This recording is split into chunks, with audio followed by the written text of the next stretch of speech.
Friends, auscultation start करने से पहले सबसे पहले हमें पेशेंट की कंसेंट लेना है, मतलब पेशेंट की परमिशन लेना है। ठीक है अंकल, मेरा नाम डॉक्टर ओम प्रकाश पाटिल है। मैं आपके आज फेफड़ों की आवाज़ की जांच करने वाला हूँ। क्या आप इसके लिए तैयार हैं? हाँ जी। हमें अपने पेशेंट की कंसेंट ले ली दोस्तों। ऑस्कल्टेशन स्टार्ट करने से पहले ऑस्कल्टेशन अभी हम लोग देखते हैं दोस्तों। ऑस्कल्टेशन एरियाज वगैरह सब हमें देखने वाली है। Auscultation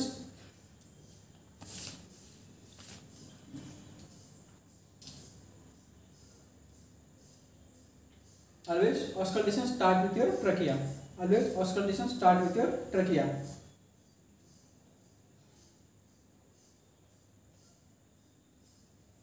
Always auscultation start with your trachea. You will get bronchial breathing sound. You will get bronchial breathing sound.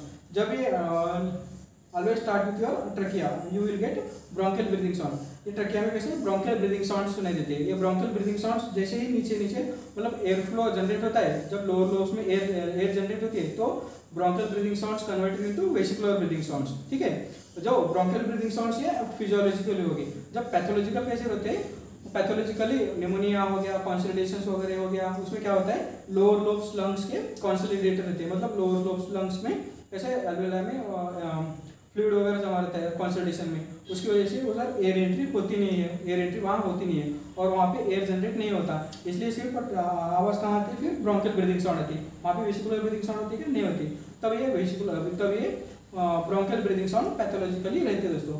नहीं तो वेसिकुलर ब्रीदिंग साउंड्स और नॉर्मल ब्रीदिंग साउंड्स। ठीक है, अभी हम लोग ऑस्कल्टेशन एरिया देखते हैं। सबसे पहले ऑस्कल्टेशन एरिया कौन से है? एक है मिड क्लैविकुलर लाइन, एक है मिड क्लैविकुलर लाइन, दूसरा है मिड एक्सिलरी लाइन, तीसरा है पोस्टीरियर स्कैपुलरी लाइन। ठीक है, अभी हम लोग एंटीरियरली चेस्ट ऑस्कल कैसे करते हैं ये देखेंगे दोस्तों। एंटीरियरली चेस्ट ऑस्कल करना है तो सबसे पहले हमें मिड क्लैविकुलर लाइन देखेंगे। मिड क्लैविकुलर लाइन कौन सी है? समझो ये क्लैविकल है, क्लैविकल के जस्ट नीचे जो पार्ट है ना, ये क्लैविकल के जस्ट नीचे ये मिड क्लैविकुलर लाइन है। यहाँ पे क्या होता है दोस्तों, यहाँ पे मिड क्लैविकुलर लाइन, यहाँ पे क्या है दोस्तों, लंग्स की एयर एंट्री पता चलती है। लंग्स की एयर एंट्री पता चलती है दोनों बायलैटरली। ठीक है, लंग्स की एयर एंट्री का इंपॉर्टेंस क्या है दोस्तों? जब भी हम लोग ब्रोंकियल अस्थमा के पेशेंट्स वगैरह चेक करते हैं, वहाँ पे कैसा होता है, कई पेशेंट में जो ब्रोंकियल अस्थमा की जो स्टेजिंग वगैरह बढ़ती जाती है ना, ब्रोंकियल अस्थमा में क्या होता है, ब्रोंकस कंस्ट्रिक्शन हो जाता है। ब्रोंकियल अस्थमा में क्या होता है दोस्तों, ब्रोंकोस्पाज्म की वजह से वहाँ पे एयर एंट्री बायलैटरली रिड्यूस हो जाती है। एयर एंट्री वहाँ पे बायलैटरली रिड्यूस हो जाती है। इसलिए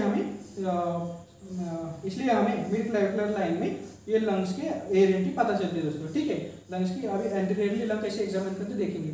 सबसे पहले ये हो गया मिड क्लैविकुलर लाइन।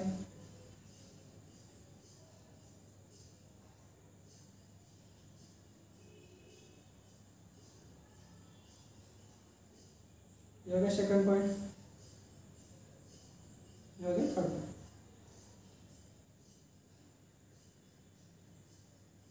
ये एंटीरियरली 3 पॉइंट्स हो गए लंग ऑस्कल्टेशन के दोस्तों। ठीक है, ये एंटीरियरली लंग ऑस्कल्टेशन के 3 पॉइंट हो गए। हमारे निप्पल की हमारे निप्पल है ना, ये 4th इंटरकोस्टल स्पेस पे, निप्पल हमारा 4th इंटरकोस्टल स्पेस पे है और ये एंटीरियरली लंग हमें 6th इंटरकोस्टल स्पेस तक ऑस्कल्ट कर सकते हैं दोस्तों। ठीक है, लंग का बेस जो एंटीरियरली है ना 6th इंटरकोस्टल स्पेस पे है और जैसे जैसे लंग्स हमारे रिब्स कैसे इस एरिया में है ना, ठीक है, ऐसे इस एरिया में है, इसलिए हम लोग अभी लैटरली देखते हैं दोस्तों। ठीक है, थोड़ा सा अभी हम लोग लैटरली देखते हैं दोस्तों। ये मिड एक्सिलरी लाइन देखते हैं। यह एक्सिला की जो मिड लाइन है ना, ये है मिड एक्सिलरी लाइन दोस्तों।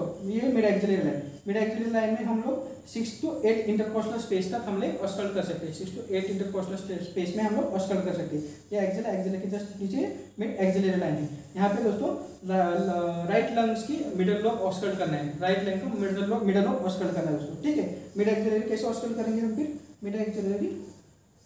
ठीक है,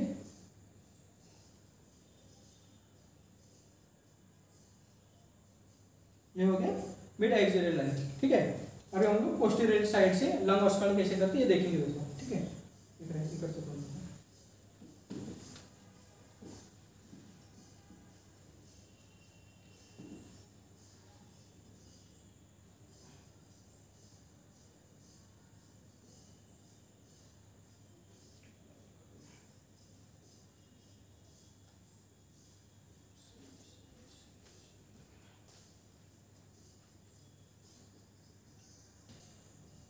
अभी हम लोग लंग्स की पोस्टीरियर अभी हम लोग लंग्स की पोस्टीरियर साइड से लंग ऑस्कल्ट कैसे करते हैं देखेंगे दोस्तों, ठीक है। पोस्टीरियर साइड से ये हमारा स्कैपुला है, ठीक है, स्कैपुलर एरिया है। स्कैपुला की सबसे पहले हम लोग अपेक्स देखेंगे, ठीक है, अपेक्स ऑस्कल्ट करना है, करते हुए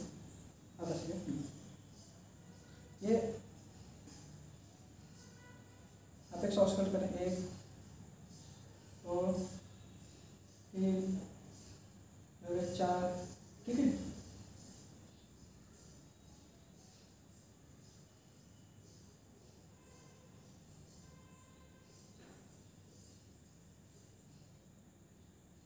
ये 1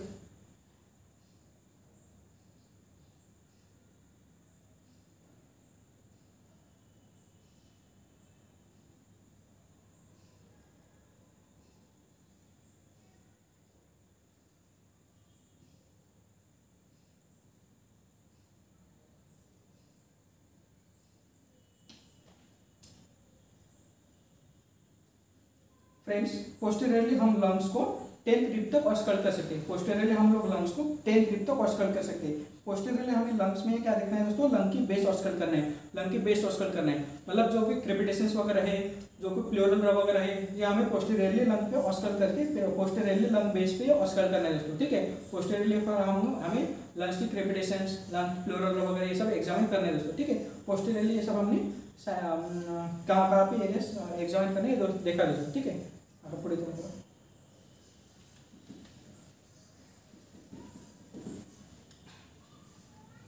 फ्रेंड्स, अब तक हमने लंग्स के ऑस्कलेशन एरियाज वगैरह देख लिए, ऑस्कलेशन कहाँ पे करना है, कहाँ पे कैसे कैसे करते हैं, लंग्स के सब लंग्स के लोकेशंस वगैरह, लंग्स अभी तक हमने लंग्स के ऑस्कलेशन एरियाज वगैरह कहाँ पे करते हैं, मिड क्लैविकुलर लाइन होगी, मिड एक्सिलरी लाइन होगी, पोस्टीरियर स्कैपुलर लाइन होगी, एंटीरियर लंग एग्जामिनेशन कैसे करते हैं, लैटरली कैसे करते हैं, लंग ऑस्कलेशन कैसे करते हैं, पोस्टीरियर लंग ऑस्कलेशन कैसे कैसे करते हैं, ये सब हमने देखा है दोस्तों। हमने अभी तक normal breathing sound and abnormal breathing sounds हमने अभी तक सीखे हैं दोस्तों। इसका यूज करके हम लोग लंग्स का normal breathing sound and abnormal breathing sounds auscultate कैसे अभी तक हमने लंग्स के normal breathing sound and abnormal breathing sounds हमने अभी तक चेक किए दोस्तों।